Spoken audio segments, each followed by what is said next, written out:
Le vote et l'ordre du jour est adopté. Honorables membres du Congrès et chers collègues, à présent, nous abordons le second point de notre ordre du jour, point relatif à l'audition du discours de Son Excellence, Monsieur le Président de la République, chef de l'État. Permettez-moi, au nom de tous les honorables membres du Congrès, à celui de mon collègue, mon estimé collègue président du Sénat, et au mien propre, de souhaiter la bienvenue dans cette salle de congrès du Palais du Peuple à l'occasion de l'adresse du président de la République.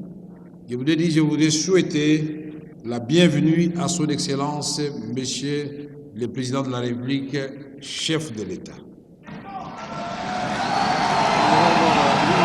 On m'a dit que c'est à la fin.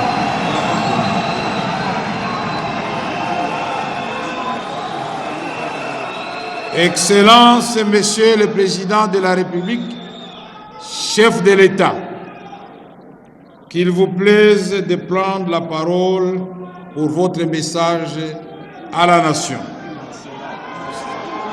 À la fin, je vous ai demandé. C'est à la fin, puisqu'on a chanté dehors, on chantera à la fin ici.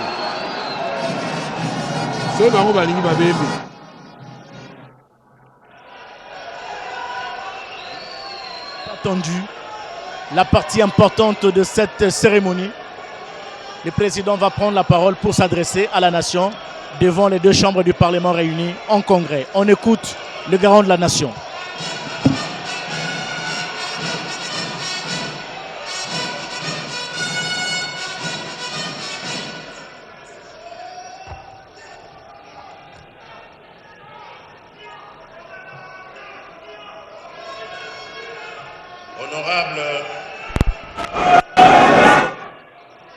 Honorable président de l'Assemblée nationale. Silence, s'il vous plaît. Silence, s'il vous plaît.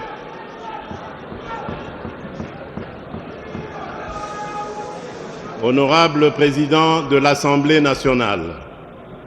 Honorable président du Sénat. Honorables députés nationaux et sénateurs, distingués invités, mesdames et messieurs, mes très chers compatriotes, le 20 janvier 2024, lors de ma prestation de serment pour ce second mandat à la tête de la République démocratique du Congo, j'ai pris devant notre peuple 6 engagements majeurs. Ces engagements se sont traduits en programmes ambitieux, en actions concrètes et en résultats déjà perceptibles. C'est donc en toute solennité et responsabilité que je m'adresse à vous aujourd'hui, afin de dresser le bilan de l'année 2024. Une année où, malgré d'importants défis, nous avons réalisé des progrès notables, accompli des avancées concrètes et démontré une détermination inébranlable à bâtir une République démocratique du Congo plus forte, plus prospère et plus équitable pour tous. Le programme d'action du gouvernement 2024-2028, adopté par cette auguste Assemblée en juin dernier, demeure notre feuille de route. Malgré les secousses de l'économie mondiale et les tensions géopolitiques, notre pays fait preuve d'une résilience exemplaire et s'adapte avec succès aux enjeux contemporains. Notre économie en pleine transformation présente des signes de solidité encourageants. Nous prévoyons cette année une croissance de 6%, un rythme nettement supérieur à la moyenne de 3,8% attendue en Afrique subsaharienne.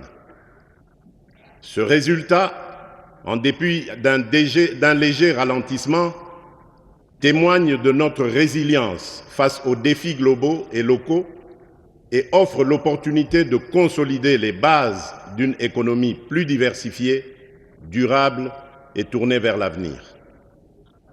En parallèle, un accord préliminaire avec le Fonds monétaire international d'un montant d'environ 3 milliards de dollars fortifie notre position face aux enjeux économiques actuels. Je reconnais cependant que l'inflation constitue une préoccupation réelle pour nos concitoyens. Elle a dépassé au premier semestre le seuil annuel prévu de 11,3% en raison notamment de la hausse des tarifs de transport, hausse elle-même liée au rationnement des produits pétroliers ainsi que de l'augmentation du prix des denrées alimentaires et des boissons non alcoolisées. Le franc congolais a également subi une dépréciation de 4,2% par rapport au dollar américain depuis la fin décembre 2023, renchérissant les coûts des biens importés et accentuant ainsi la pression inflationniste. Néanmoins, grâce à une gestion rigoureuse de nos finances publiques et à une étroite coordination entre le gouvernement et la Banque centrale du Congo, nous avons stabilisé le taux de change. Au 27 novembre 2024, nos réserves internationales atteignaient 6,117 milliards dollars américains, couvrant 14 semaines d'importation, renforçant ainsi notre capacité à faire face aux incertitudes économiques.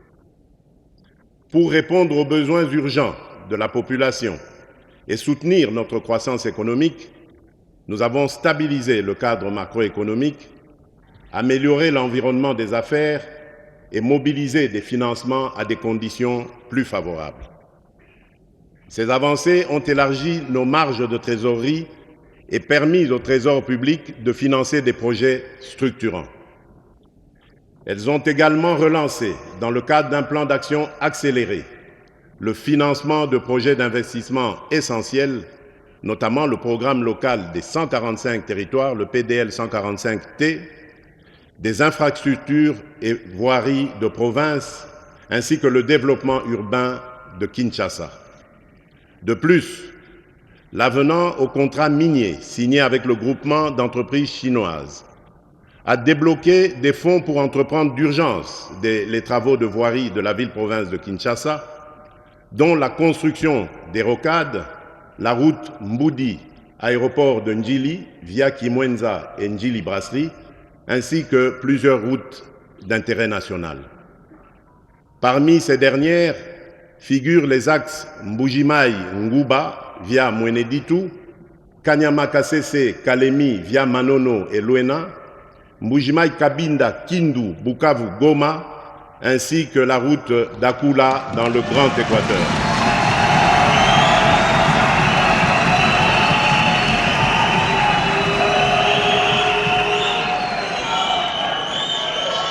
Cet avenant qui augure la deuxième phase du programme Minerais contre infrastructure permettra de doter notre pays des infrastructures routières de près de 7000 km reliant le nord et le sud, ainsi que l'est et l'ouest du pays, en passant par la grande région du centre. L'implémentation de ce programme dans les années à venir va contribuer à la promotion du marché intérieur, à la création d'emplois, à l'accélération du programme de développement à la base des 145 territoires, bref, à la diversification de notre économie nationale et au renforcement de sa résilience. Mes très chers compatriotes, il est vrai que la question de la vie chère s'invite aujourd'hui sur la table des décideurs que nous sommes. Je tiens cependant à rassurer la population. Dès la formation du gouvernement, après ma réélection, j'ai instruit la Première ministre de prendre des mesures urgentes pour protéger et renforcer le pouvoir d'achat des ménages. C'est dans cet élan que plusieurs mesures ont été prises, notamment la baisse des prix à la pompe, la stabilisation des prix des tarifs pétroliers et l'apurement des dettes des sociétés pétrolières. Concrètement, le jeudi 3 octobre 2024, dans la zone ouest, le litre d'essence est passé de 3 340 à 2 990,49 francs congolais.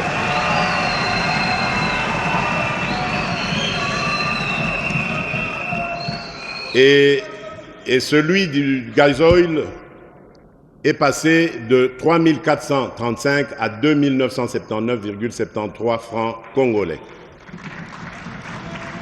Ces ajustements représentent une diminution de 10% sur l'essence et de 13% sur le gazoil, soit une baisse moyenne d'environ 12% sur l'ensemble des produits. Les répercussions sont déjà visibles. D'une part, la consommation de carburant chez SEP Congo a bondi de 45 000 m3 par mois en moyenne à 60 000 m3, soit une hausse de 33%. D'autre part, transporteurs locaux, motocyclistes et chauffeurs de taxi réalisent désormais des économies substantielles sur leurs achats de carburant, tandis que les entreprises bénéficient d'une réduction de leurs dépenses en indemnités kilométriques, libérant ainsi des ressources pour d'autres projets. À la suite de cette baisse des produits pétroliers et dans cet élan visant à protéger et renforcer le pouvoir d'achat de notre population, le gouvernement a engagé des discussions avec les importateurs. Grâce à ces efforts conjugués, nous enregistrons aujourd'hui une baisse de 5 à 11% sur ces produits de base. Ce résultat témoigne de notre volonté inébranlable d'améliorer les conditions de vie de chaque Congolaise et de chaque Congolais. Par ailleurs, conscient du fait que notre pays ne produit pas de pétrole raffiné prêt à la consommation, j'ai instruit le gouvernement d'orienter sa politique d'approvisionnement vers les sources les plus avantageuses afin de garantir un accès durable et compétitif à l'énergie. Ainsi aussi, pour alléger le fardeau économique qui pèse sur nos concitoyens, sur mes instructions, le gouvernement a suspendu la taxe sur la valeur ajoutée, la TVA, et réduit les taux des droits et taxes et redevances sur 8 produits alimentaires de première nécessité. Par cette action, l'État a choisi de renoncer à une part de ses revenus afin de soutenir directement des millions de Congolais qui consomment ces denrées chaque jour. Ce geste a pour but principal d'alléger le coût de la vie et de favoriser le bien-être de nos concitoyens. Dans un tout autre registre, je voudrais dire particulièrement aux Kinoises et aux Kinois que je partage avec vous la préoccupation des embouteillages quotidiens qui compliquent les déplacements dans la ville,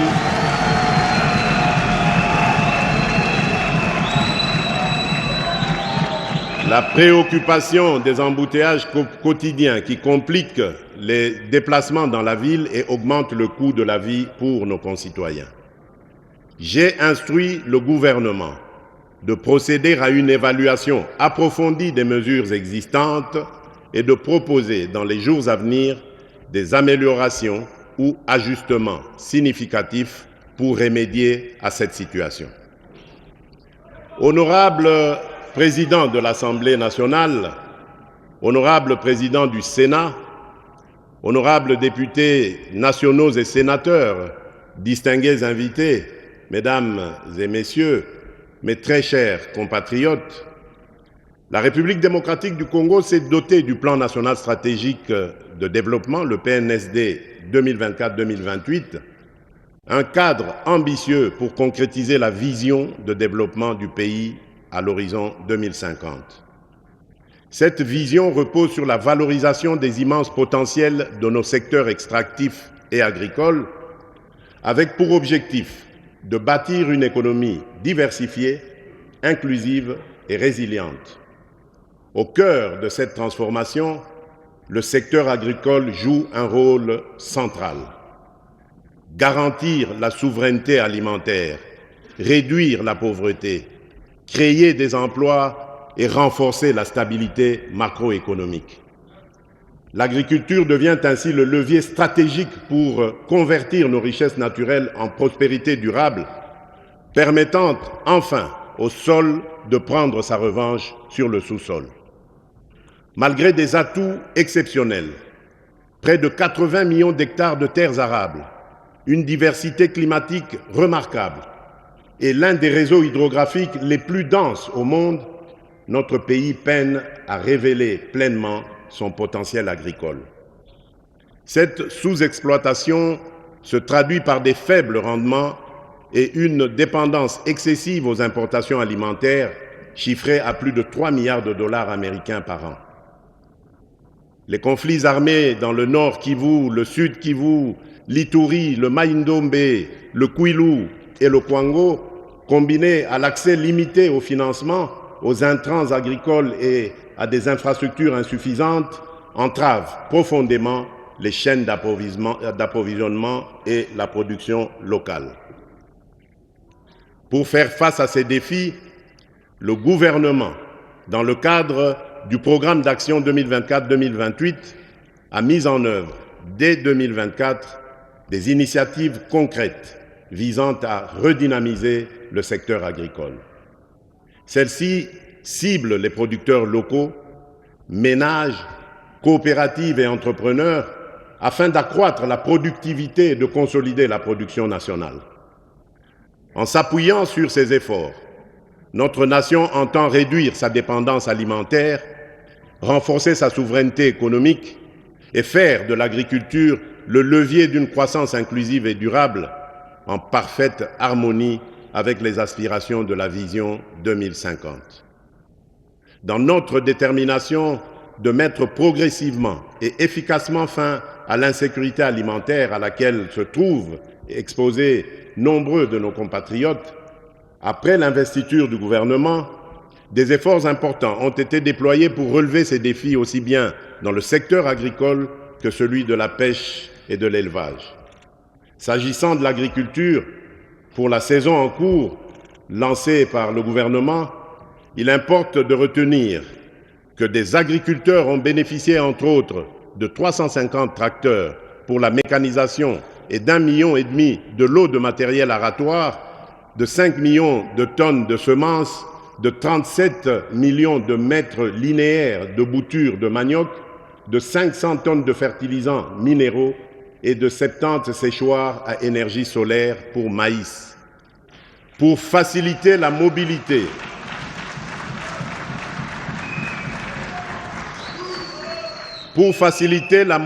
des techniciens et moniteurs agricoles, des motos et des vélos ont été remis afin d'assurer un meilleur encadrement des agriculteurs. Des facilités à titre d'exonération ont été accordées à plus de 200 entreprises pour l'importation de matières agricoles. Dans ce même élan de soutenir davantage le développement du secteur agricole, il y a lieu de noter que pour la première fois, à travers la loi de finances 2025 que je vais promulguer dans quelques jours, les crédits alloués à l'agriculture sont accrus et maintenus au-dessus de 11% du budget national, bien au-delà de l'objectif fixé dans le cadre des accords de Maputo. Cet accroissement substantiel de l'allocation des financements publics en faveur du secteur agricole témoigne de notre engagement sans faille à créer les conditions nécessaires au développement de ce secteur hautement stratégique pour notre souveraineté. En octobre 2024, dans le cadre de notre coopération avec la Banque africaine de développement, nous avons lancé, par l'entremise du Fonds social de la République démocratique du Congo, le FSRDC, le programme de transformation de l'agriculture, le PTA-RDC, bénéficiant d'un financement de 6,6 milliards de dollars américains sur 10 ans.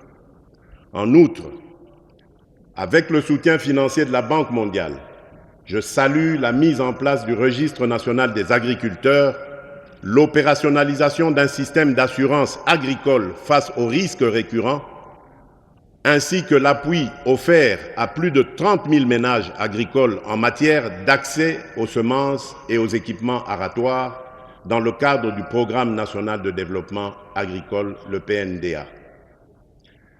Honorable Président de l'Assemblée nationale, honorable Président du Sénat, honorables députés nationaux et sénateurs, distingués invités, mesdames et messieurs, mes très chers compatriotes, Ces interventions mises en œuvre grâce aux ressources externes fournies par ces deux partenaires multilatéraux ainsi que d'autres acteurs, notamment les agences du système des Nations Unies et des partenaires bilatéraux, revêtent une importance cruciale.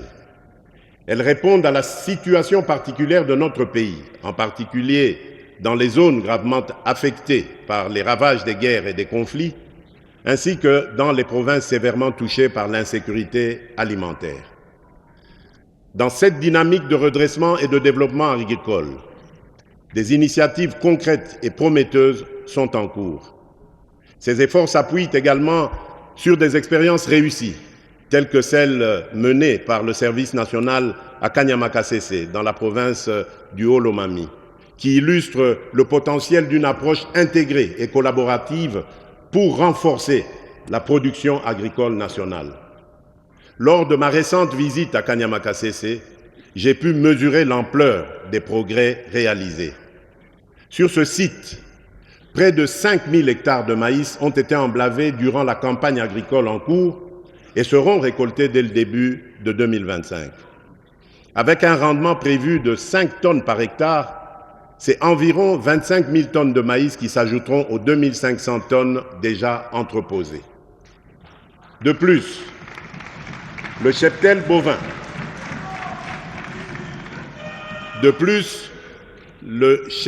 bovin du service national à Kanyamakasese, parti de 1000 bêtes, en compte aujourd'hui 5000, témoignant ainsi de l'essor remarquable de ce programme. Cette expérience exemplaire mérite une attention particulière. La duplication de ce modèle dans d'autres provinces, en étroite collaboration avec les gouvernements provinciaux, constitue une piste d'action prometteuse. Elle repose sur la valorisation des talents de nos compatriotes, autrefois marginalisés, mais aujourd'hui transformés en véritables bâtisseurs de la nation. Cette démarche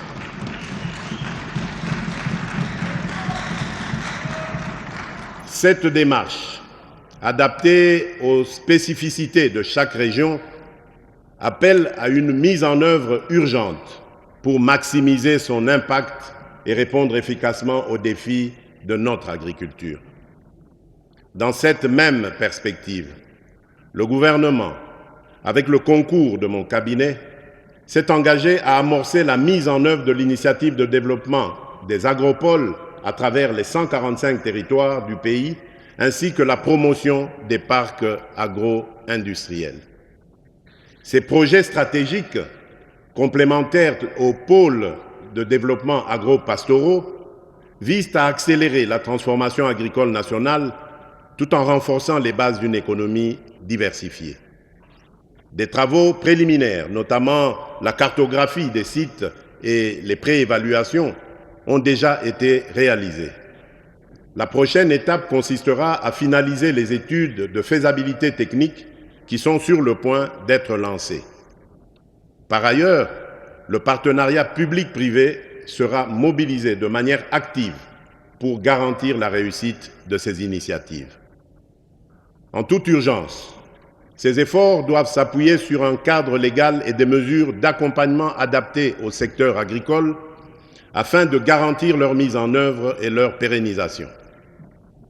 Concrètement, il s'agit de la promulgation d'ici fin mai 2025 de la loi agricole et de la loi semencière, ainsi que de leurs mesures d'application, de l'établissement du cadastre agricole et des plans d'aménagement et d'affectation des terres, de l'opérationnalisation du Fonds national d'entretien des voies navigables et ferroviaires, de la mise en place d'une base de données unique recensant tous les acteurs du secteur agricole, du renforcement de la coordination grâce à une cohérence accrue entre les projets et programmes agricoles et une synergie renforcée avec les secteurs connexes pour plus d'efficacité et d'efficience.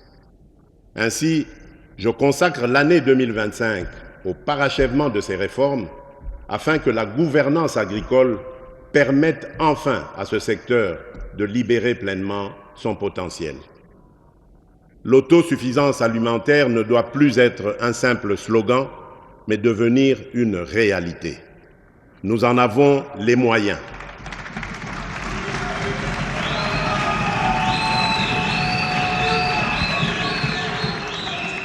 Conscient du rôle crucial de la pêche et de l'élevage dans la diversification de notre économie et la sécurité alimentaire, le gouvernement s'est également engagé dans des réformes structurantes.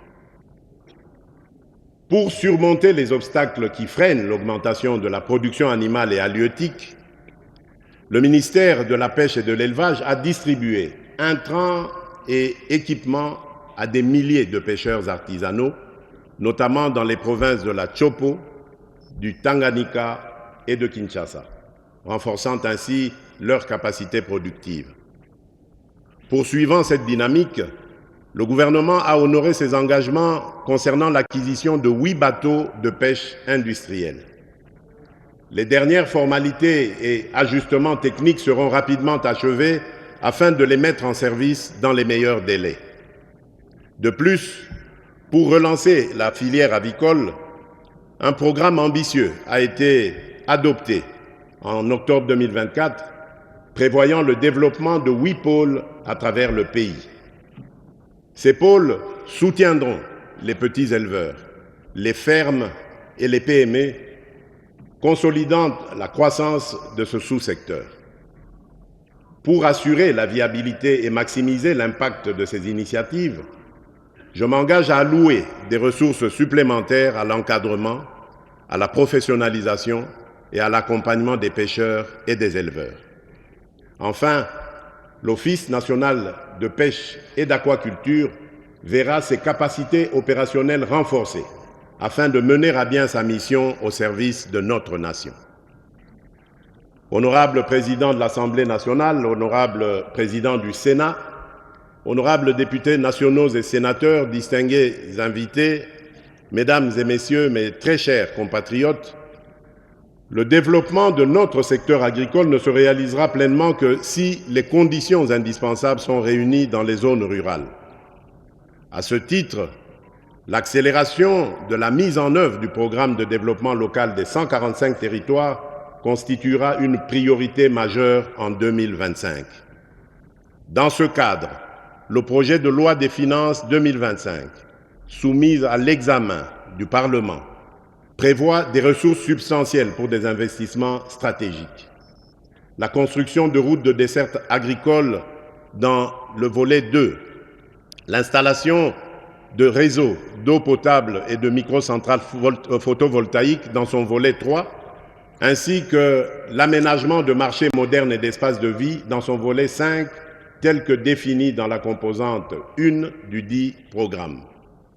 Par ailleurs, la composante 2 du même programme met l'accent sur le renforcement des économies rurales et des chaînes de valeur, afin d'améliorer la productivité, d'accroître les revenus des ménages et de consolider la sécurité alimentaire. L'aménagement des voies de desserte agricole en désenclavant et en connectant les bassins de production jouera un rôle clé dans la dynamisation du secteur agricole et dans le bien-être des populations rurales. Pour l'année 2025, avec le gouvernement, je m'engage à réhabiliter 38 000 km de routes de desserte agricole prévues dans le PDL 145T et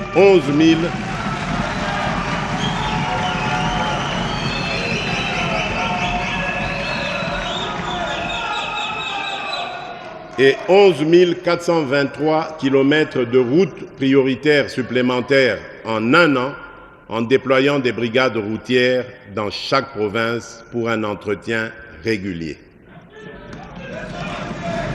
Aménager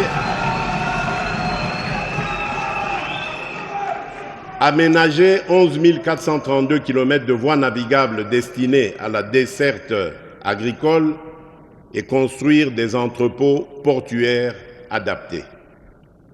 Honorable Président de l'Assemblée nationale, honorable Président du Sénat, honorables députés nationaux et sénateurs, distingués invités, mesdames et messieurs, mes très chers compatriotes, un pays qui investit est un pays qui croit en son avenir.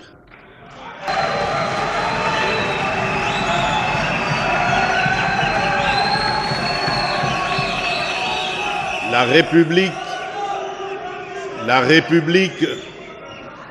République démocratique du Congo s'inscrit pleinement dans cette dynamique.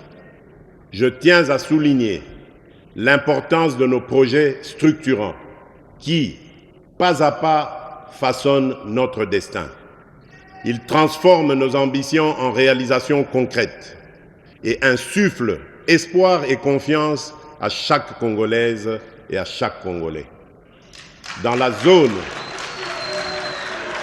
zone économique spéciale de Maluku, une nouvelle usine de fabrication de carreaux et de faïence a ouvert ses portes. Saphir Ceramics DRC SA, puisque c'est d'elle qu'il s'agit, bâti, grâce à un premier investissement de 40 millions de dollars, crée plus de 1000 emplois directs et des milliers d'emplois indirects tout en dynamisant l'économie locale. Désormais, nous produisons chaque jour 50 000 mètres carrés de carreaux de qualité à prix compétitif, mettant fin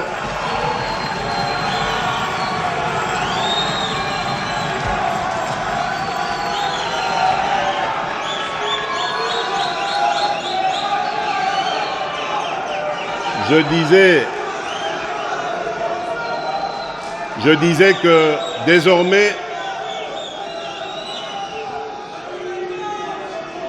disais que désormais, nous produisons. D'accord. Désormais, nous produisons chaque jour 50 000 mètres carrés de carreaux de qualité à prix compétitif, mettant fin à l'importation et renforçant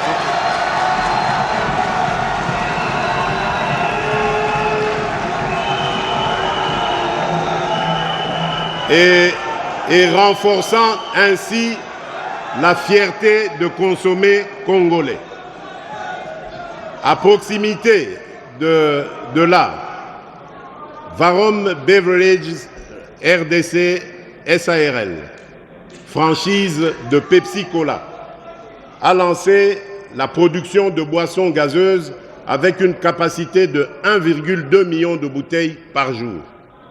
Un premier investissement de 66 millions de dollars, bientôt suivi d'une seconde phase de 46 millions de dollars dans les 6 prochains mois, a permis de créer 530 emplois à ce jour. Cette nouvelle unité génère non seulement des emplois et des recettes fiscales, mais nourrit également la fierté de consommer des produits made in Congo. Et que dire de la relance de la mine de zinc de Kipushi par Kiko? Fort d'un investissement de 923 millions de dollars, ce projet illustre parfaitement notre ambition du réveil du Congo comme un géant au cœur de l'Afrique.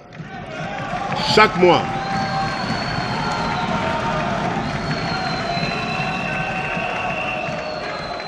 Chaque mois, 45 000 tonnes de concentré de zinc sont produites, soit 540 000 tonnes par an, faisant de Kipushi la plus grande mine de zinc d'Afrique et l'une des plus modernes du monde. Plus de 900 emplois directs ont déjà été créés, avec une masse salariale annuelle avoisinant 48 millions de dollars, et des projets de transformation locale du zinc sont en cours, ajoutant encore plus de valeur et d'opportunités. Ce ne sont là que quelques exemples de projets qui fleurissent aux 4 coins du pays. Des routes, des ponts, des écoles, des hôpitaux, sans oublier la modernisation de nos aéroports, Bangboka aujourd'hui et bientôt Kolwezi, Mbujimai, Kananga, Bunia.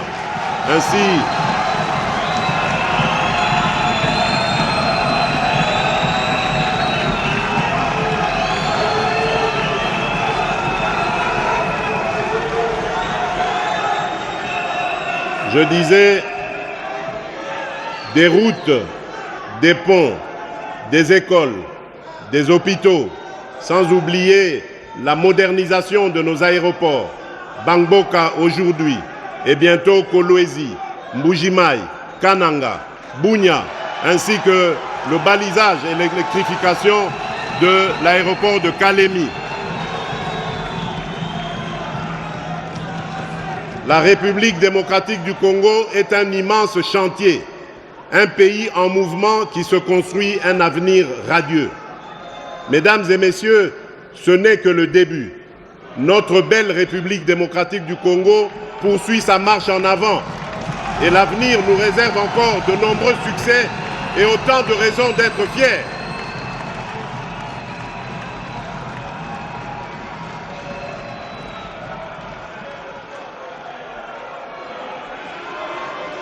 Par ailleurs, la redynamisation de nos entreprises du portefeuille est un impératif pour renforcer leur compétitivité et leur performance. C'est dans ce cadre que nous avons cette année adopté un programme de relance incluant la création d'Air Congo en partenariat avec Ethiopian Airlines, dans laquelle l'État congolais détient 51% des parts, ainsi que la reprise des activités de Congo Airways.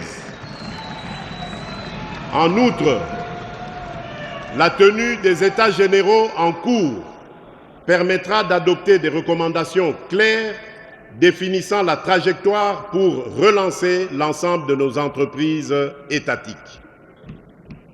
Honorable Président de l'Assemblée nationale, Honorable Président du Sénat, honorables députés nationaux et sénateurs, distingués invités, Mesdames et Messieurs, mes très chers compatriotes, la transformation et la diversification socio-économique de notre pays reposent sur le développement d'infrastructures stratégiques dans des secteurs clés tels que les routes, les chemins de fer, le numérique et l'énergie. Dès le début de mon premier mandat, j'ai pris l'engagement de faire du numérique congolais un levier d'intégration et de bonne gouvernance, de croissance économique et de progrès social.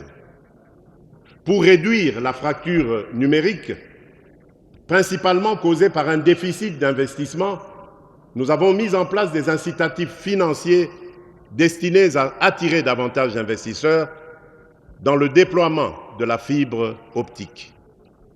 Par ailleurs, nous avons doté nos institutions d'un réseau propriétaire, garantissant une administration publique plus moderne et transparente.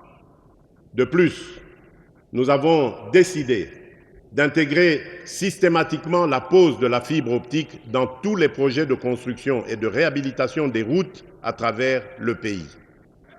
À l'horizon 2030, cette initiative permettra à la République démocratique du Congo de se doter de réseaux à large bande interconnectant les grandes régions de notre pays. S'agissant de l'énergie, notre croissance économique durable exige un accès fiable, abordable et pérenne à cette ressource. Elle demeure le moteur de la transformation des matières premières, le socle de l'innovation technologique et un facteur clé de la compétitivité de nos entreprises. En 2024, nous avons franchi d'importantes étapes dans ce domaine.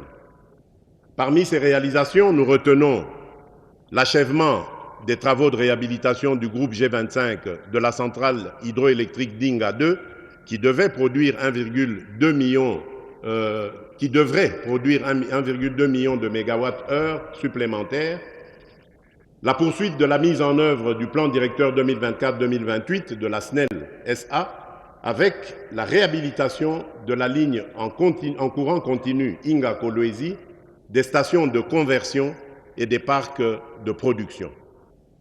À terme, la capacité de transit passera de 600 MW à 800 MW d'ici début 2025 et à 1105 MW d'ici 2028. La poursuite des travaux et d'extension de la centrale hydroélectrique de la Lungoudi par l'ajout d'un second module de 4 MW qui permettra d'augmenter la capacité de production de 2 MW à 6 MW d'ici octobre 2026, améliorant ainsi l'alimentation en électricité de la ville de Chikapa et l'accès à l'eau potable pour ses habitants. La finalisation des travaux d'électrification dans les localités de Maïdi, Ngeba, Malanga et Katogota ont permis de connecter de nouveaux foyers, transformant le quotidien de milliers de personnes. Les travaux d'installation de nouvelles cabines ainsi que ceux de la remise à niveau du poste de Funa vont permettre de densifier le réseau de la SNEL, impactant directement 62 758 ménages, soit plus de 500 000 personnes, et contribuant à réduire la consommation du bois énergie.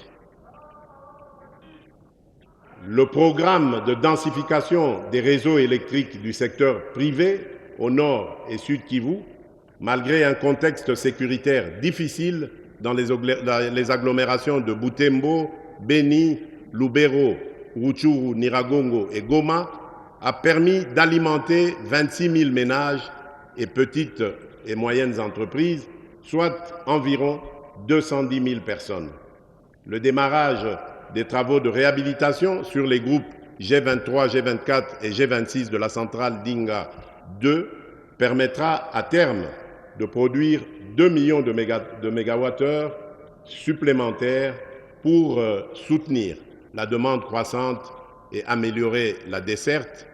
La mise en charge des lignes de transport et réseaux de distribution de la centrale de Tubi-Tubidi et la centrale de Mouvo pour l'électrification des villes, des agglomérations de Boya, Miabi, Katende, Lusanga, Kabea-Kamwanga et amélioration de la desserte dans la ville de Mbujimaï, la mise en œuvre de 50 projets d'électrification rurale avec Anser, avec un budget à hauteur de 89 millions de dollars. Ces projets permettront de connecter plus de 47 400 ménages et d'alimenter des activités à usage productif d'énergie ainsi que d'autres activités économiques. 9 projets de construction de centrales solaires sont en cours d'exécution à Bongandanga, Bassankusu, la périphérie de Mbujimaï, la périphérie de Kananga, Uvira, Luebo, Chilenge, Katanda et Mweka. La fin des travaux est prévue pour cette fin d'année 2024. Une capacité de 13,7 MW crête va bénéficier à 205 500 ménages. 26 projets de construction de centrales solaires enregistrent des taux d'exécution appréciables et pourront être potentiellement livrés au premier et deuxième trimestre 2025. Ces projets sont localisés dans les territoires respectifs de Lusambo, de Ngandajika, de Lodja, de Lubao, de Kabea-Kamwanga, de Mweneditu, de Kabare, de Bulungu, de Kasongolunda, de Dibaya, de Kapanga, de Inongo, de Miabi, de Tchela, de Buta, de Walungu, la périphérie de Kinshasa, Masisi, Banalia, Kabinda, Luiza, Demba, Bondo, Walikale, Bosobolo et Idiofa.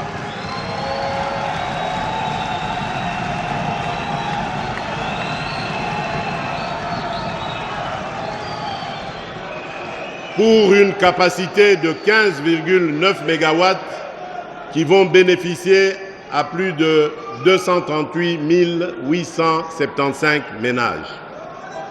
En matière de desserte en eau, le bilan de l'année 2024 est porteur de progrès significatifs. En milieu semi-urbain, les projets d'alimentation en eau potable et d'assainissement à Kasangulu, Lissala, Chikapa ont permis à près de 1,3 million de personnes d'accéder à des services essentiels. En milieu urbain, à Kinshasa, Lubumbashi et Matadi, les efforts déployés ont offert l'accès à l'eau potable à plus de 3,1 millions de personnes. À Kinshasa, la mise en service du module 2 de l'usine de traitement d'eau d'Ozone avec une capacité de 110 000 mètres cubes par jour, a permis d'étendre l'accès à l'eau potable à 1,8 million de personnes supplémentaires. Ces avancées marquent des étapes cruciales vers l'amélioration des conditions de vie de nos populations et renforcent notre engagement à garantir un accès équitable aux ressources essentielles. Honorable Président de l'Assemblée nationale, Honorable Président du Sénat, honorables députés et sénateurs, distingués invités, Mesdames et Messieurs, mes très chers compatriotes, la modernisation de la fonction publique demeure un pilier essentiel de nos réformes pour renforcer la gouvernance et améliorer l'efficacité de l'administration publique. C'est un enjeu crucial pour répondre aux attentes de nos citoyens et accompagner les priorités nationales.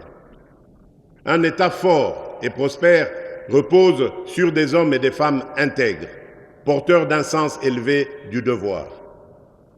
La qualité de ses ressources humaines est le socle de son efficacité, car c'est à travers elles que l'État agit, inspire le respect et se rend utile. Je tiens à exprimer ma satisfaction pour les avancées réalisées depuis le début de mon premier mandat dans le domaine de l'administration et de la fonction publique. Parmi les progrès significatifs, je citerai l'identification biométrique des fonctionnaires, qui a permis pour la première fois dans l'histoire de notre pays de publier des annuaires alphabétiques et numériques des agents des services centraux et des divisions urbaines de Kinshasa. Cette initiative, qui s'étendra à toutes les catégories socio-professionnelles, vise une meilleure maîtrise des effectifs et de la masse salariale, tout en éliminant les doublons, les agents fictifs et les abus qui saignent nos finances publiques depuis des décennies. La rationalisation des services publics, avec la fixation progressive de cadres et structures organiques pour supprimer les chevauchements et les conflits d'attribution, optimisant ainsi leur fonctionnement, la fluidification des départs à la retraite, soutenue par un nouveau système de sécurité sociale attractif et efficace. Plus de 10 900 départs à la retraite ont été enregistrés durant le premier quinquennat, avec une programmation d'au moins 10 000 départs annuels.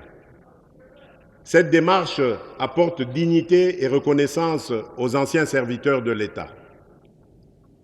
L'alignement des fonctionnaires non mécanisés, grâce auquel plus de 171 000 agents, parfois en service depuis plusieurs décennies, ont été intégrés au système de paie. L'amélioration des conditions socio-professionnelles par le renforcement du dialogue, la discipline, la dématérialisation des procédures, les promotions en grade, la refonte du cadre juridique et l'amélioration progressive des salaires et des conditions de travail. Ces réformes traduisent notre engagement à bâtir une administration structurée, capable d'offrir des services publics de qualité. La prochaine étape consistera à mettre en place une nouvelle politique salariale, juste et équitable, garantissant à chaque agent, où qu'il se trouve, un salaire digne et en adéquation avec sa catégorie d'emploi et ses mérites. Aucune discrimination, aucune inégalité manifeste ne devra subsister. Honorable Président de l'Assemblée nationale, Honorable Président du Sénat, honorables députés nationaux et sénateurs, distingués invités, Mesdames et Messieurs, mes très chers compatriotes.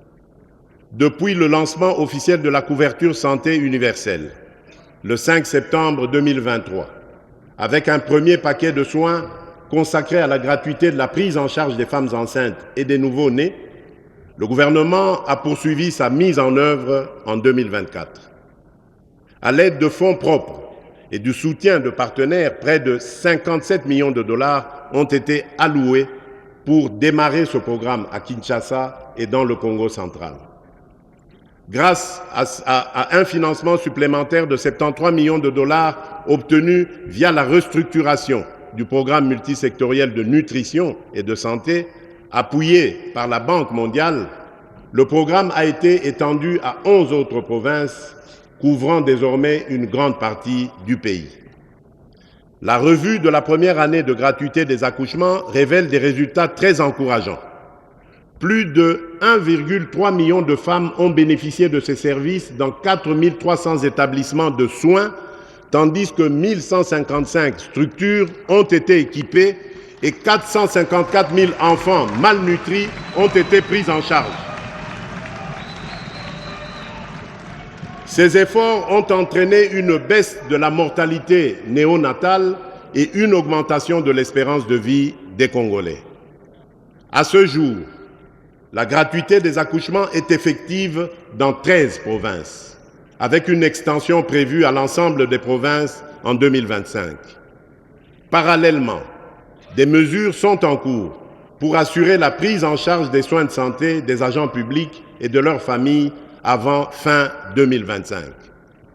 En outre, le gouvernement a entrepris la digitalisation du système de santé avec le déploiement des kits informatiques dans plus de 300 établissements ainsi que la mise en place du registre social RSU pour identifier les personnes économiquement vulnérables.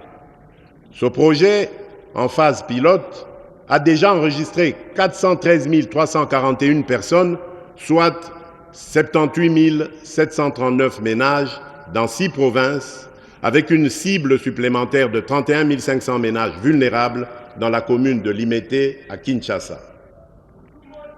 Enfin, des réformes ont été lancées pour améliorer la couverture sociale, renforcer le rôle du Fonds social de promotion et de services sociaux afin de répondre efficacement aux besoins des groupes vulnérables en assurant une réponse humanitaire coordonnée et flexible. En dehors du pilier prestation des soins, nous avons mis l'accent sur le pilier construction, réhabilitation et rénovation de nos centres de santé et hôpitaux afin d'y accueillir dignement nos populations. À titre illustratif, nous avons construit l'hôpital général de Kinshasa, désormais appelé le Centre hospitalier universitaire Renaissance de Kinshasa, d'une capacité totale de plus de 2500 lits, faisant de cet établissement l'un des plus grands hôpitaux d'Afrique centrale, ainsi que la modernisation de celui de la Mouya à Mbujimaï, avec 10 bâtiments nouvellement construits. Dans le volet réhabilitation, nous avons rénové et modernisé l'hôpital Jason Sendoué de Lubumbashi, entre autres. De plus, dans le cadre du programme de développement local des 145 territoires, nous avons déjà finalisé la construction de 300 centres de santé répartis sur toute l'étendue du territoire national, dont celui de Mutoa, en périphérie de la ville de Kalemi, déjà équipé, que j'ai personnellement réceptionné lors de mon itinérance dans la province de Tanganyika.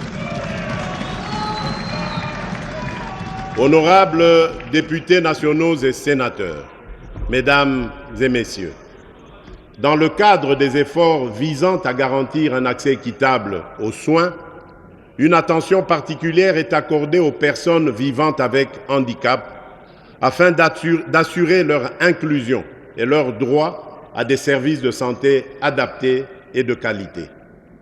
Le soutien à cette catégorie de la population constitue un engagement majeur du gouvernement.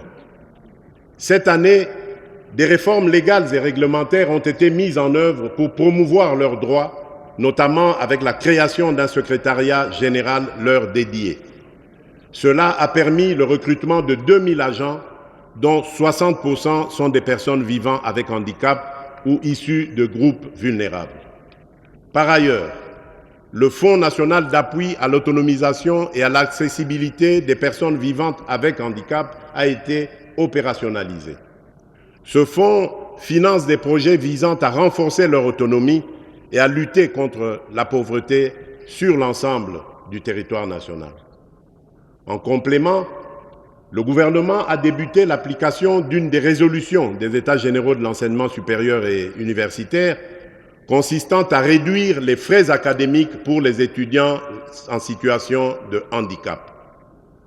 Concernant le pilier ressources humaines, au cours de cette année, le gouvernement a poursuivi les efforts en vue de la mécanisation et l'alignement du personnel de santé. En effet, à l'issue de l'atelier résidentiel de Bibois, nous sommes parvenus notamment à l'alignement à la prime de risque pour le 4e trimestre de l'exercice budgétaire en cours de plus de 1000 médecins, 500 agents administratifs, 1500 infirmiers, 50 dentistes, 20 médecins physiciens, 100 vétérinaires, 100 pharmaciens et 700 autres professionnels de santé. Le réajustement salarial de 5157 agents promus en grade, le paiement du second palier de 35% des indemnités de transport et de logement aux médecins, la poursuite des promotions en grade pour tous les agents de santé éligibles, garantissant ainsi une reconnaissance de leur mérite, la régularisation des situations administratives des personnes concernées en vue d'une meilleure gestion. Tout ceci s'ajoute aux efforts déjà consentis en vue de l'amélioration des conditions sociales des prestataires des soins de santé de notre pays, avec un cumul de près de 40 000 alignés, dont plus de 10 000 médecins. Il convient de noter également que depuis mon accession au pouvoir, le respect de nos engagements, notamment en termes de paiement des fonds de contrepartie des vaccins de routine pour les enfants de moins de 5 ans, se situant environ à 16 millions de dollars américains chaque année, contribue à la baisse de la mortalité des enfants sur l'étendue du pays. En termes de perspectives dans le secteur de la santé, en lien avec l'atteinte des objectifs de développement durable, la priorité sera accordée à l'extension de la gratuité de la maternité et la prise en charge du nouveau-né sur l'ensemble des 26 provinces. Il en sera de même pour le démarrage du paquet de soins de base qui concernera les policiers, les militaires et les fonctionnaires ainsi que leurs dépendants pour, à terme, couvrir l'ensemble de la population. Le gouvernement s'engage également à doter chaque province d'un hôpital de référence afin de mettre un terme aux déserts médicaux.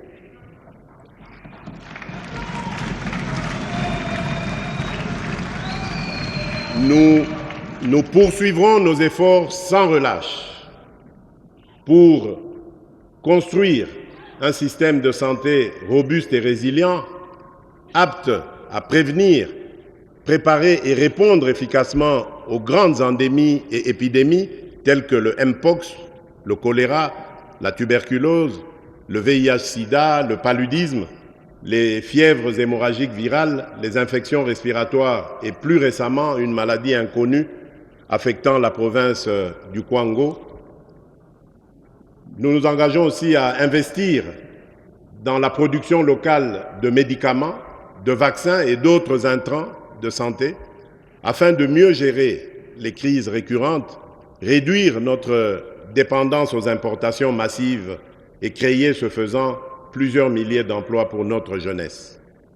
Toujours dans le registre de prise en charge, nous avons initié le projet d'appui au bien-être alternatif des enfants et jeunes impliqués dans la chaîne d'approvisionnement du cobalt, le PABEA Cobalt, dans les provinces du Haut-Katanga et du Lualaba. Ce projet vise à éradiquer la présence et le travail des enfants dans les mines artisanales de cobalt. À ce jour, 13 587 enfants ont été réinsérés socialement sur les 16 845 identifiés en février 2022 dans les sites miniers artisanaux, soit un taux de réinsertion de plus de 80%. Honorable Président de l'Assemblée nationale, Honorable Président du Sénat, Honorables députés nationaux et sénateurs, distingués invités, Mesdames et Messieurs, mes très chers compatriotes, Au-delà des préoccupations liées à la santé, la préservation de l'environnement s'impose comme une priorité stratégique indispensable à la qualité de vie des populations et à la pérennité des ressources naturelles. Les forêts, la biodiversité, les ressources minérales et hydriques figurent parmi les principaux atouts naturels de notre pays, conférant ainsi à la République démocratique du Congo un positionnement économique et géopolitique unique face aux crises environnementales mondiales. La gestion durable de ces ressources, en réponse aux engagements internationaux, représente un impératif pour assurer le bien-être des populations actuelles et des générations futures. La nécessité de convertir ce potentiel en richesse réelle appelle à des efforts accrus et à l'abandon d'une vision limitée aux seules potentialités. Dans cette optique, des réformes significatives ont été engagées, notamment l'organisation des États généraux des forêts, dont les conclusions serviront de base à l'élaboration d'une politique forestière nationale et à l'actualisation du Code forestier. Parallèlement, un processus d'élaboration d'un plan stratégique pour la gestion durable des tourbières a été lancé, visant à protéger cette ressource naturelle tout en générant des bénéfices pour le pays. En outre, le projet de création d'une aire protégée communautaire de plus d'un demi-million de kilomètres carrés, dénommé Couloir vert Kivu-Kinshasa, marque un engagement supplémentaire en faveur de la conservation. Destinée à devenir la plus vaste aire protégée au monde, ce couloir vert contribue aux objectifs internationaux tels que l'initiative 30x30 et le défi de Bonn.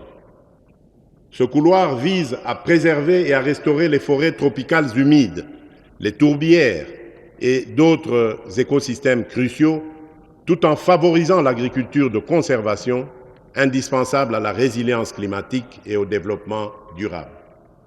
Tout en saluant les différentes initiatives en cours, j'appelle le gouvernement à accélérer la mise en œuvre des réformes engagées en vue de doter notre pays des meilleurs instruments juridiques, institutionnels, politiques ainsi que des normes environnementales indispensables à la gestion responsable de nos écosystèmes. Honorables députés nationaux et sénateurs, mesdames et messieurs, lors de la COP29 sur le climat tenue à Bakou en Azerbaïdjan, les pays développés ont pris l'engagement de mobiliser annuellement d'ici 2035 300 milliards de dollars américains pour financer des initiatives climatiques dans les pays en développement. Pour permettre aux pays de tirer pleinement parti de ces financements, des réformes structurelles s'avèrent indispensables. L'amélioration de la capacité d'absorption des financements climatiques passe notamment par une évaluation et une actualisation rapide de la contribution déterminée au niveau national, la CDN, afin de mieux identifier les besoins en adaptation au changement climatique et de diversifier les sources de financement disponibles. La mobilisation effective du secteur privé constitue également une priorité stratégique incontournable. À cet effet, la République démocratique du Congo est appelée à initier des réformes visant à mettre en place des mécanismes stratégiques et juridiques pour la gestion des risques climatiques et le verdissement du système financier congolais. Ces efforts incluent la traçabilité budgétaire des financements climatiques ainsi qu'une participation active à la structuration et à la régulation du marché du carbone qui devient une nécessité absolue. Par ailleurs, le renforcement du cadre de coordination et d'orientation de l'aide au développement ainsi que de la finance climatique figure parmi les priorités majeures du gouvernement pour l'année 2025.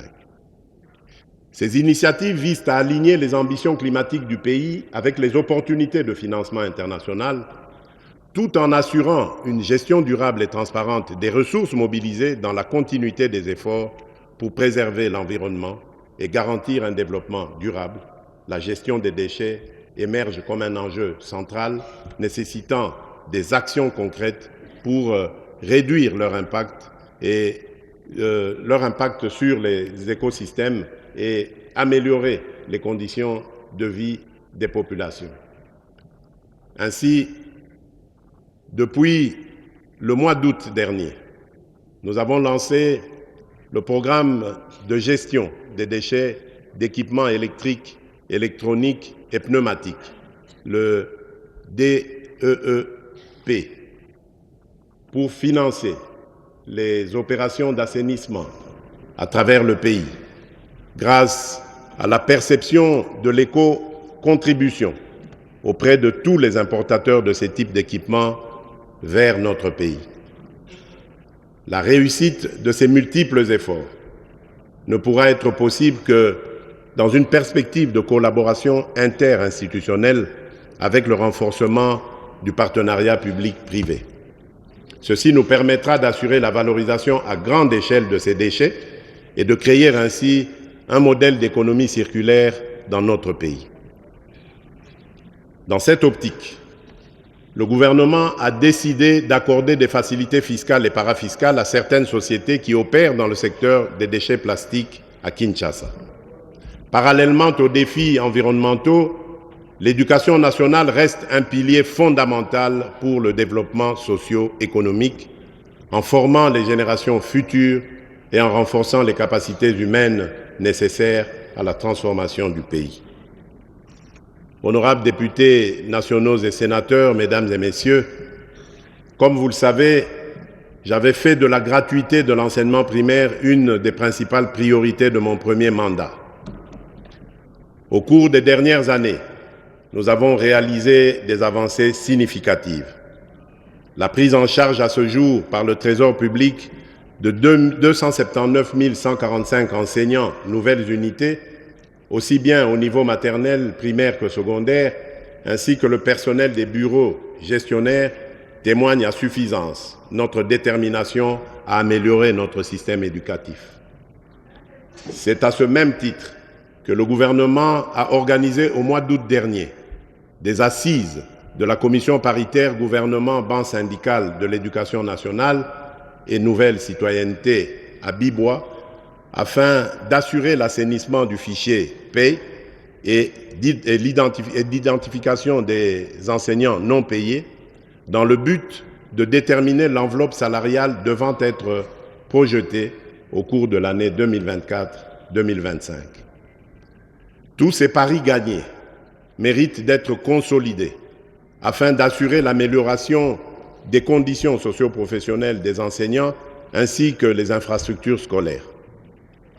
Dans le cadre des efforts visant à renforcer le système éducatif, le gouvernement a intensifié son engagement en faveur de la science et de l'innovation, donnant un nouvel élan au développement national à la suite du conclave du génie scientifique congolais. Parmi les actions majeures entreprises cette année figurent l'organisation et l'institutionnalisation du Forum du génie scientifique congolais, destiné à promouvoir l'excellence scientifique et l'innovation, l'opérationnalisation du Fonds national de la recherche scientifique et de l'innovation technologique, visant à soutenir les projets de recherche et les initiatives innovantes, la création de l'incubateur de génie scientifique congolais, chargé d'accompagner les chercheurs, inventeurs et innovateurs dans la maturation de leurs résultats de recherche, le lancement des travaux de construction du premier centre public de radiothérapie et de radiopharmacie en partenariat avec l'Agence internationale de l'énergie atomique. Ces initiatives marquent une étape décisive dans la valorisation du potentiel scientifique et technologique de la RDC au service du développement durable. Honorable Président de l'Assemblée nationale, honorable Président du Sénat, honorables députés nationaux et sénateurs, distingués invités, mesdames et messieurs, mes très chers compatriotes, malgré les progrès réalisés dans plusieurs domaines, la question sécuritaire demeure un défi majeur.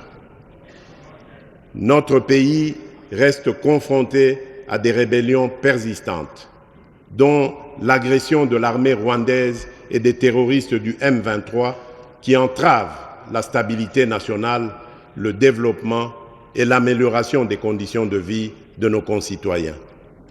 Ces ennemis de la République continuent d'occuper une partie des territoires de Rutshuru, Massissi, Nyiragongo et Lubero, provoquant un afflux massif de déplacés internes. Aujourd'hui, près de 7 millions de Congolais vivent loin de leur foyer, faisant de notre pays l'un des pays les plus touchés au monde par ce drame humanitaire. Je tiens à réaffirmer que nos efforts pour leur porter assistance et protection ne faibliront pas. Grâce à la détermination de nos forces armées et au soutien de la communauté de développement de l'Afrique australe, la SADC, nous avons repoussé les agresseurs et leurs supplétifs qui comptaient sur une victoire facile et immédiate.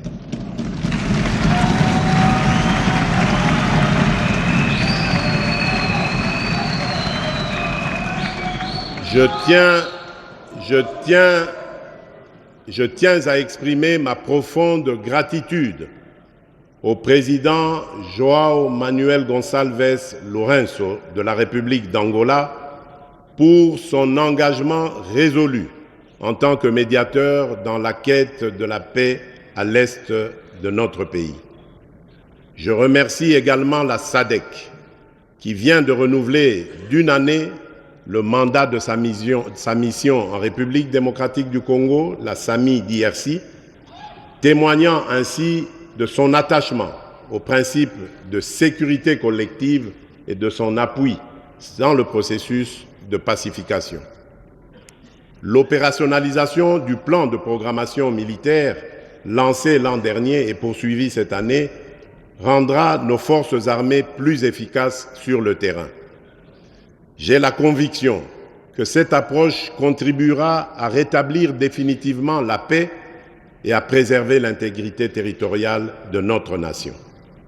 C'est ici l'occasion de saluer la mémoire de nos vaillants militaires, des forces de résistance, les Wazalendo, et des soldats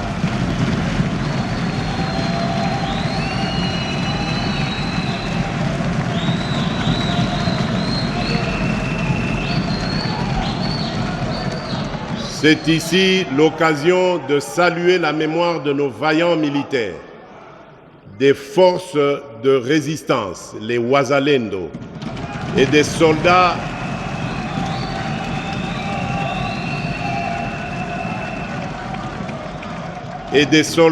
de pays amis tombés pour défendre l'intégrité de notre territoire, ainsi que celle de tous nos compatriotes injustement fauchés par la guerre, la violence, la maladie ou les calamités naturelles.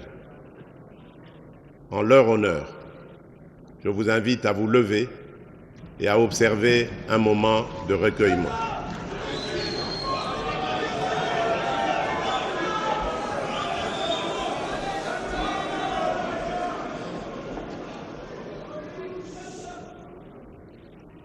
Merci.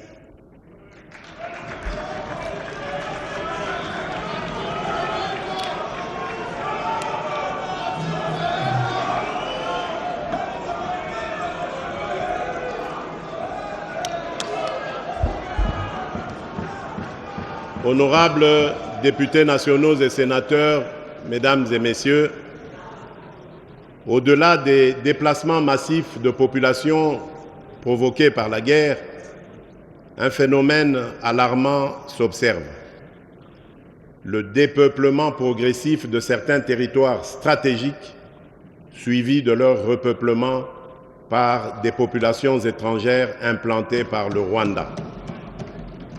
Cette dynamique soulève des enjeux majeurs en termes de souveraineté nationale, d'équilibre démographique et de cohésion sociale, nécessitant une réponse urgente et coordonnée.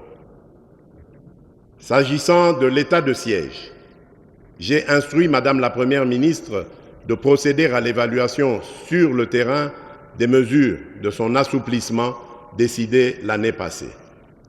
Des décisions appropriées seront prises au regard des recommandations issues de la dernière mission interinstitutionnelle effectuée dans les provinces du Nord Kivu et de l'Ituri, du dispositif transitoire et graduel de l'état de siège. En ce qui concerne le banditisme urbain, particulièrement le phénomène Kuluna, je suis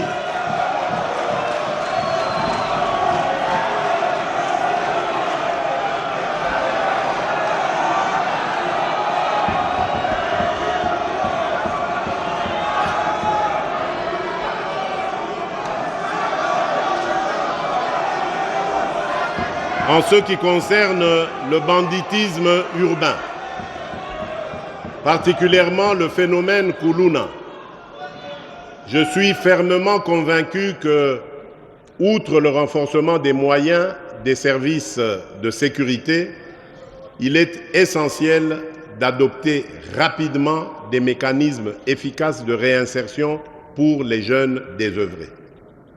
Une plus grande rigueur dans la répression des actes criminels en conformité avec notre législation s'avère également primordiale. À cet effet,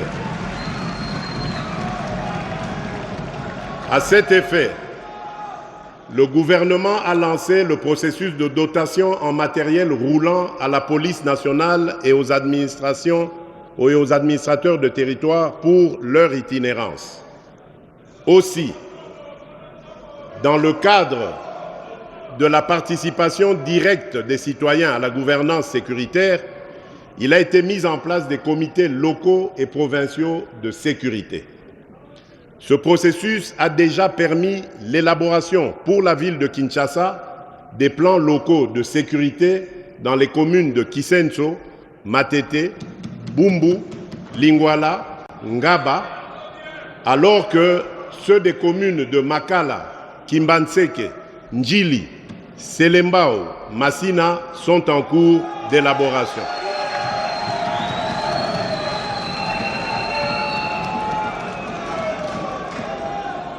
Il en sera de même pour les autres villes de la République. Une expérience inspirante a été mise en œuvre à Kanyamakasese, où les Kuluna ont été transformés en bâtisseurs.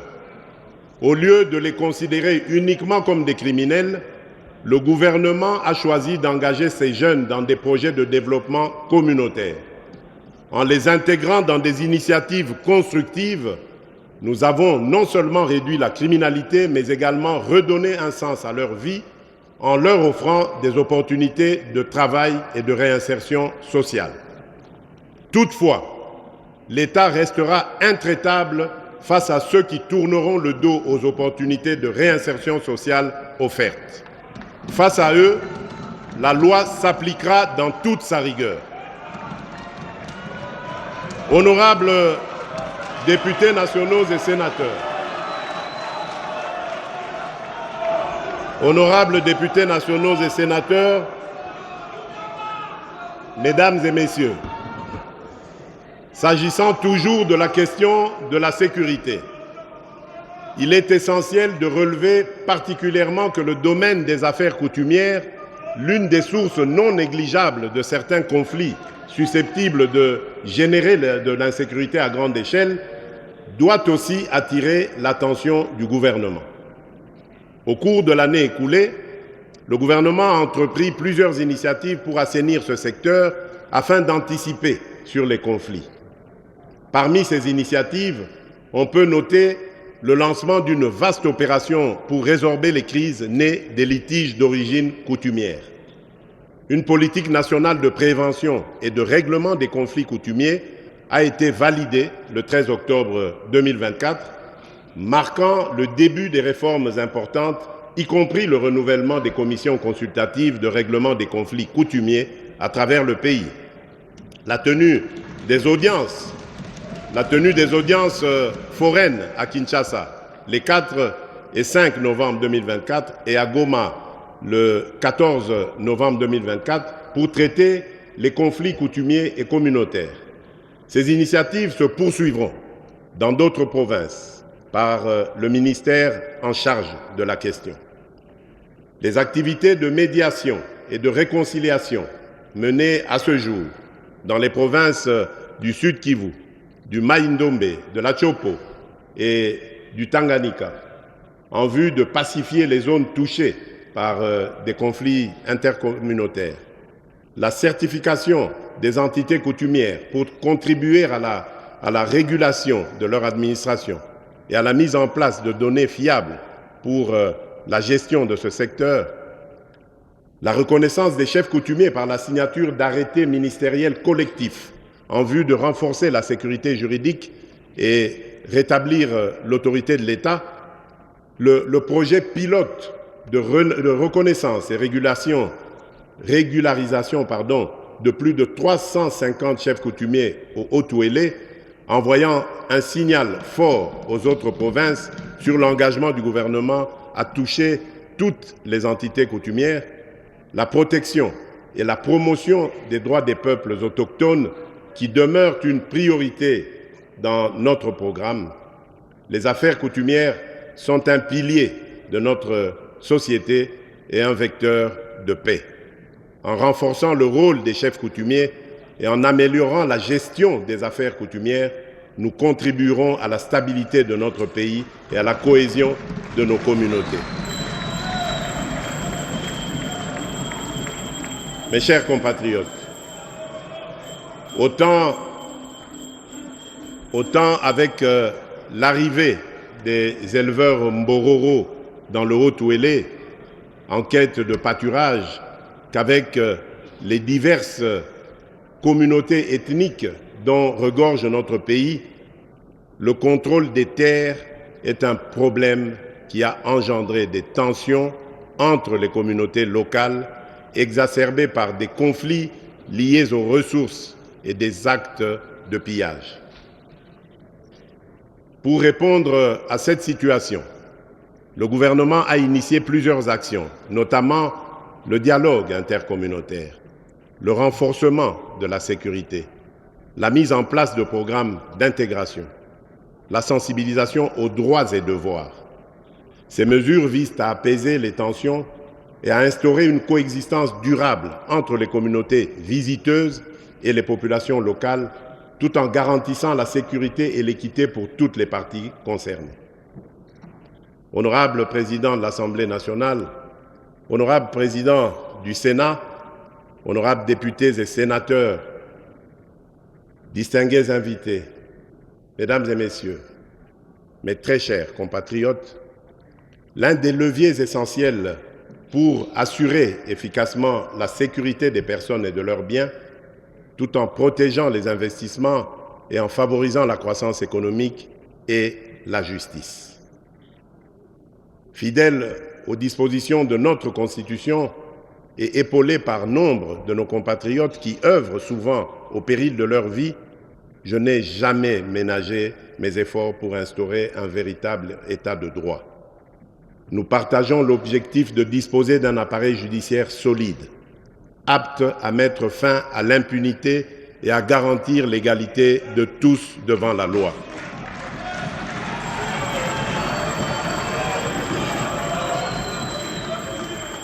Conscient des défis qui freinent encore le bon fonctionnement du système judiciaire, nous avons engagé des actions concrètes. Après le recrutement par voie de concours de 5000 nouveaux magistrats, civils et militaires, un premier contingent de 2500 a déjà été nommé, formé et déployé. Un processus est déjà entamé pour la prochaine vague. Face à l'ampleur des enjeux et dans le but de fédérer tous les acteurs autour de notre quête d'un véritable état de droit, nous avons soutenu la réorganisation des états généraux de la justice. Les recommandations qui en sont issues guideront des réformes structurelles profondes comme l'amélioration des conditions de travail et de la gestion du personnel judiciaire, la construction d'infrastructures juridiques et pénitentiaires respectueuses des droits humains, le renforcement de la discipline au sein de la magistrature et l'intensification de la lutte contre l'impunité. Honorable Président de l'Assemblée nationale, honorable Président du Sénat, honorables députés nationaux et sénateurs, distingués invités, Mesdames et Messieurs, mes très chers compatriotes, face aux défis sécuritaires persistants, la diplomatie joue un rôle crucial en mobilisant le soutien international, en renforçant les partenariats régionaux et en plaidant pour des solutions durables aux crises qui affectent le pays. Elle devient un levier indispensable pour appuyer les efforts nationaux et promouvoir la paix et la stabilité dans la région. Cette année, la République démocratique du Congo s'est affirmée sur la scène internationale en tant qu'acteur incontournable, résolu à défendre ses intérêts et à promouvoir des partenariats durables au service de notre développement. L'année 2024 a été marquée par des avancées diplomatiques majeures pour la direction du président Félix Tshisekedi, excusez mon humilité.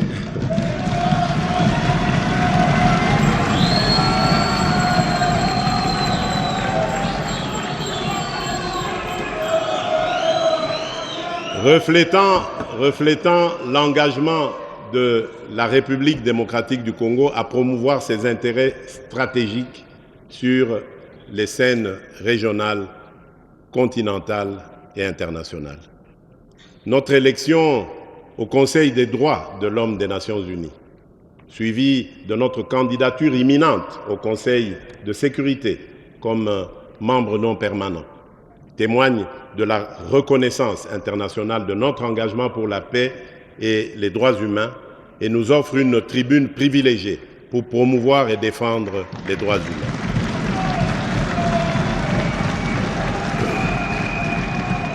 La présentation officielle de notre candidature à un siège non permanent au Conseil de sécurité de l'ONU témoigne de notre détermination à assumer davantage de responsabilités au sein de la gouvernance mondiale. Notre adhésion au Conseil de paix et de sécurité de l'Union africaine a renforcé la position stratégique de la République démocratique du Congo dans la résolution des conflits africains. En ce qui concerne la MONUSCO, l'adoption d'un plan progressif de retrait priorisant le Sud Kivu, le Tanganyika et l'Ituri marque une nouvelle étape pour une sécurité nationale pleinement assurée. Au Tchad, la médiation conduite par notre pays a favorisé un processus électoral inclusif et le retour des opposants politiques, consolidant ainsi notre rôle de catalyseur de paix en Afrique.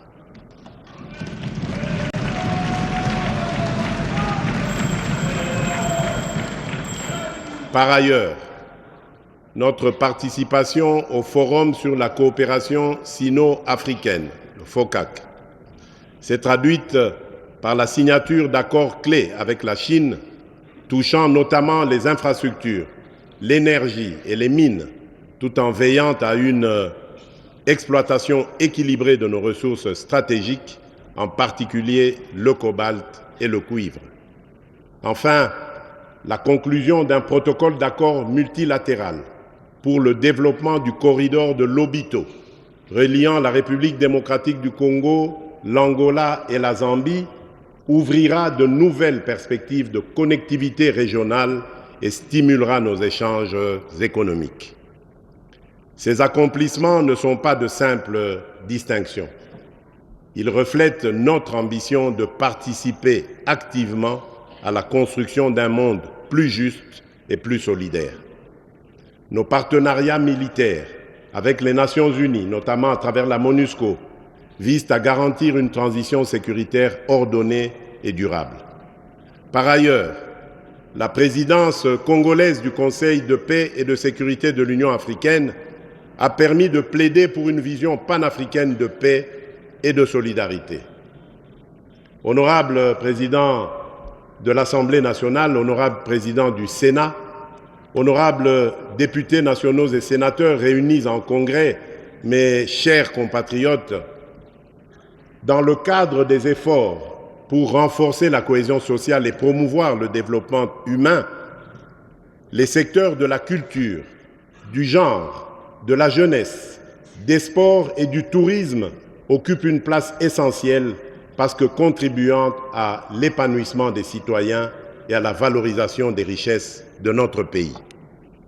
En inscrivant la création de plus d'emplois en priorité de mes engagements pour le second quinquennat, mon ambition était d'ouvrir très largement le champ d'opportunités à la main-d'œuvre locale, essentiellement composée de jeunes. Pour ainsi atteindre ce noble objectif, de nombreuses initiatives courageuses et des actions encourageantes ont été entreprises en faveur de la jeunesse à travers l'action du gouvernement. Il y a lieu de noter la mécanisation de plusieurs jeunes parmi les agents nouvellement alignés à la paye en 2024 dans le cadre du programme de rajeunissement de l'administration publique et de la magistrature. Conscient du rôle que doit jouer davantage cette jeunesse en faveur du développement de notre pays et au regard des enjeux de l'heure, j'avais résolu de requalifier les attributions du ministère lui dédiées en ministère de la jeunesse et de l'éveil patriotique. Loin d'être une simple indication, cette attribution exprime ma volonté de donner à la jeunesse la place qui est la sienne, notamment dans la préservation de l'intégrité territoriale et le respect des droits des citoyens. Chers jeunes, dire non aux sollicitations des ennemis de notre nation, dénoncer des complices de la souffrance imposée à notre peuple par nos agresseurs et barrer la route aux manipulateurs, c'est ça même le sens de l'éveil patriotique.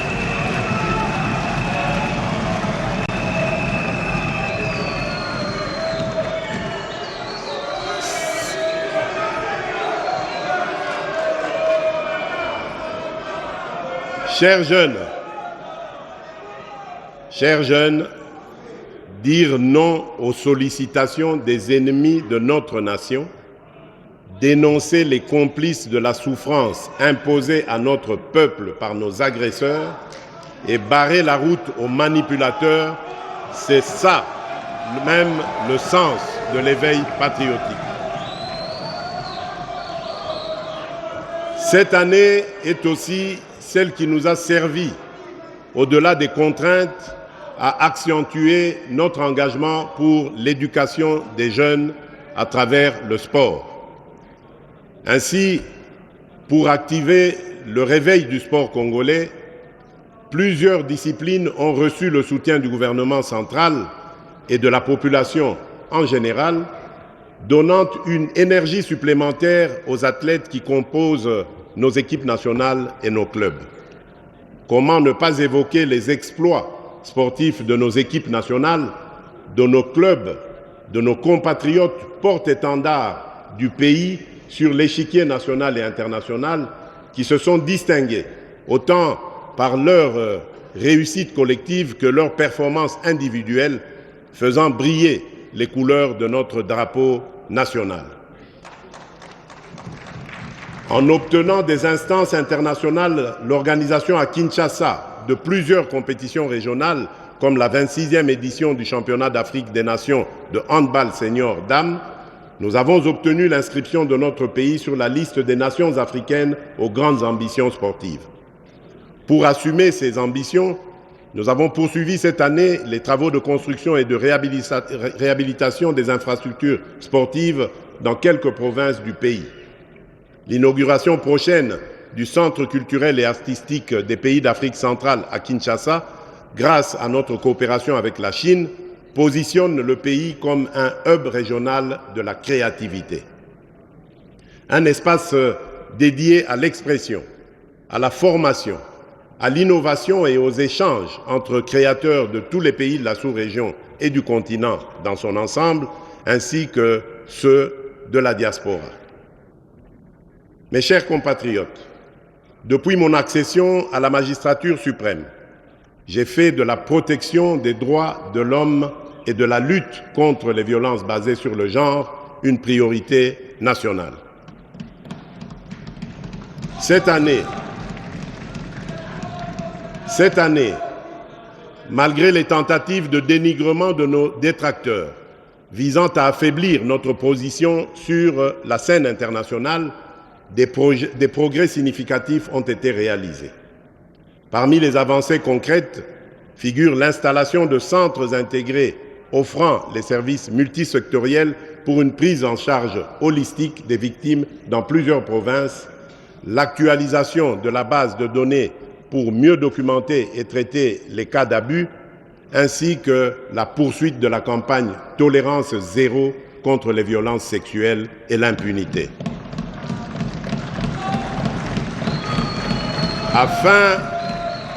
Afin de renforcer le cadre normatif en matière de justice transitionnelle, conformément à nos engagements internationaux, 3 documents majeurs ont été transmis au gouvernement pour examen. Il s'agit de l'avant-projet de loi portant principes fondamentaux relatifs à la justice transitionnelle en République démocratique du Congo, de l'avant-projet de loi organique modifiant et complétant la loi organique numéro 13/011B du 11 avril 2013 relative à l'organisation, au fonctionnement et aux compétences des juridictions de l'ordre judiciaire. Il s'agit enfin du projet de politique nationale sur la justice transitionnelle. Ces actions traduisent notre détermination à bâtir une société où les droits de chacun sont protégés et respectés. À propos de l'agenda de la résolution 1325 du Conseil de sécurité des Nations Unies sur les femmes, la paix et la sécurité, il est important de signifier que la République démocratique du Congo vient de finir l'élaboration du plan d'action national de la 3e génération qui constitue la mise en œuvre de la dite résolution. Ce plan d'action intègre un nouveau pilier sur les conflits émergents dus notamment aux catastrophes naturelles et au blanchiment de capitaux.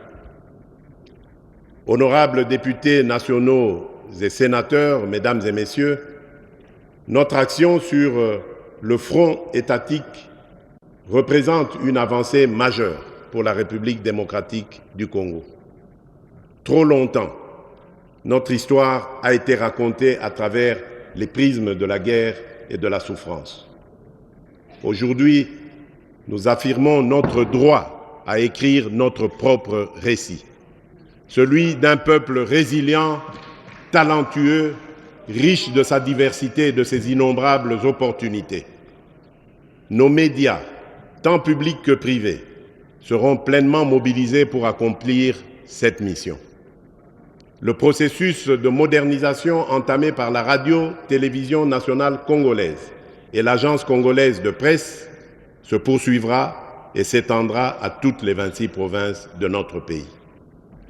Par ailleurs, avec le réseau national de télécommunications par satellite, le RENATELSAT, nous finaliserons la transition vers la télévision numérique terrestre, ouvrant ainsi une nouvelle ère de diffusion moderne et accessible à tous. Nous devons continuer à investir dans notre jeunesse, en lui enseignant les fondamentaux qui façonnent notre nation, le patriotisme, la richesse de notre patrimoine culturel et la conscience de nos potentialités. Ce sont ces jeunes,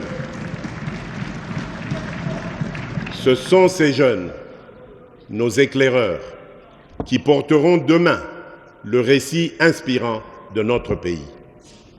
Par ailleurs, face à la menace croissante des fake news, nous poursuivrons la mise en œuvre des réformes du secteur des médias et de la communication, conformément à l'agenda établi lors des États généraux de la communication et des médias. L'Union nationale de la presse du Congo, revitalisée, et le Conseil supérieur de l'audiovisuel et de la communication, le CESAC, travailleront ensemble pour garantir un paysage médiatique professionnel, libre et démocratique.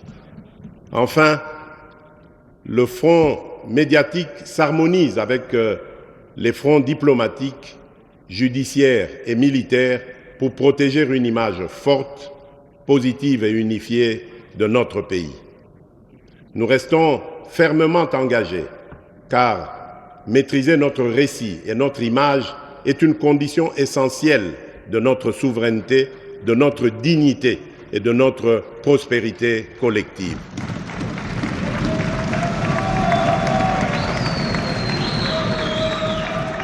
Honorable Président de l'Assemblée nationale, honorable Président du Sénat, honorables députés nationaux et sénateurs réunis en congrès, mes chers compatriotes, pour terminer ce discours sur l'état de notre nation, je dois rappeler que cette première année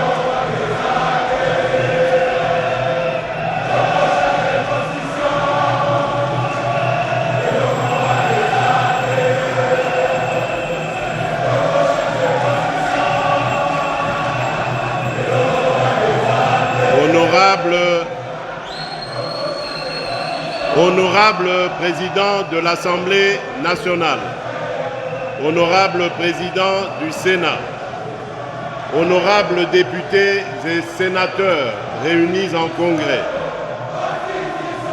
mesdames et messieurs, distingués invités, mes très chers compatriotes,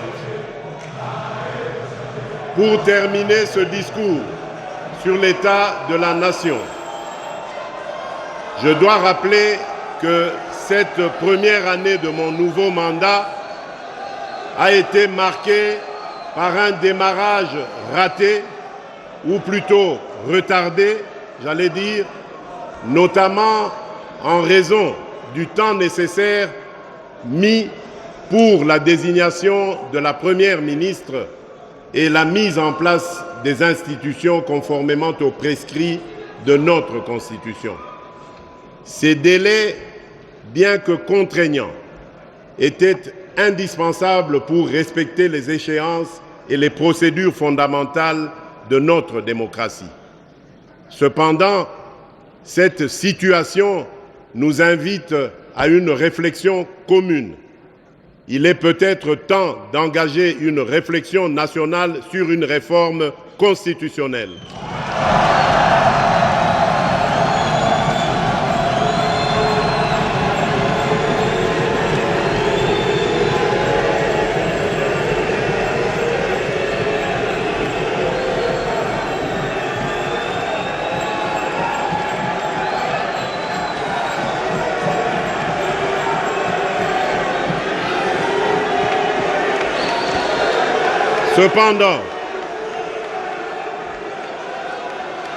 Cependant, cette situation nous invite à une réflexion commune.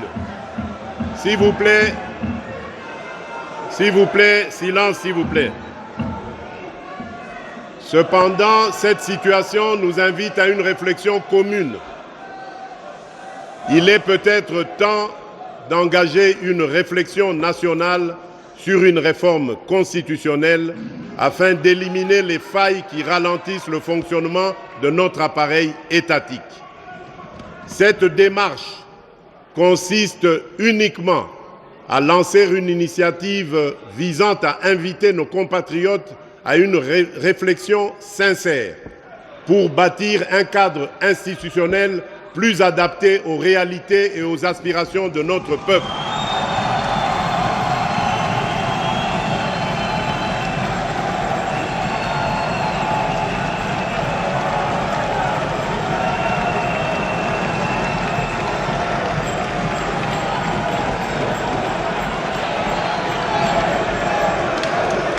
Je reste convaincu que malgré les défis,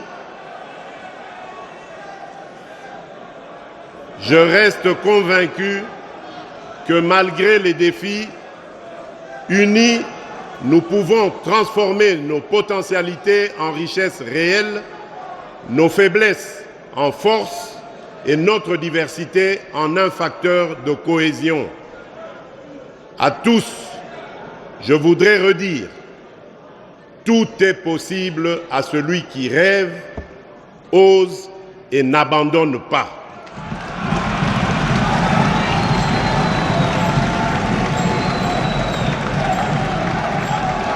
C'est dans cet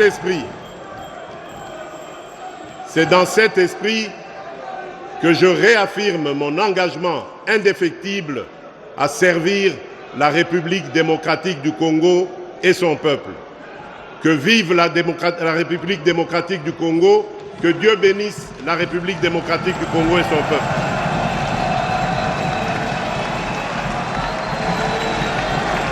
Voilà, très chers téléspectateurs, un discours magistral du garant de la nation, garant du bon fonctionnement des institutions, le président de la République, le chef de l'État, Félix-Antoine Tshisekedi Tshilombo.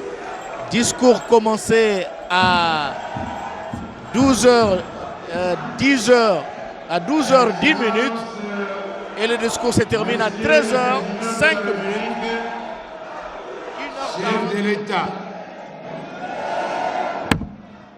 au balcon, nous vous demandons quelques instants de silence.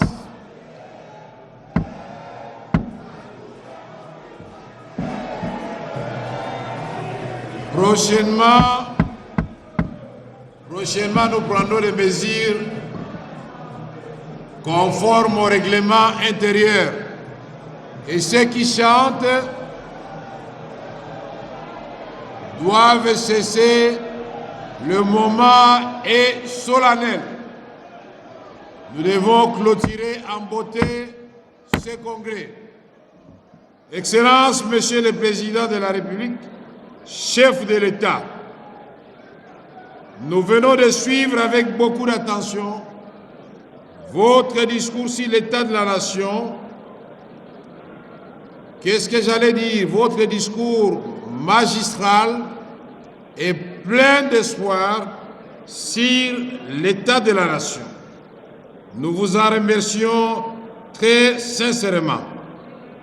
Nous demandons aux membres du Congrès, sénateurs et députés et au public un standing ovation, des applaudissements pour ce discours plein d'espoir.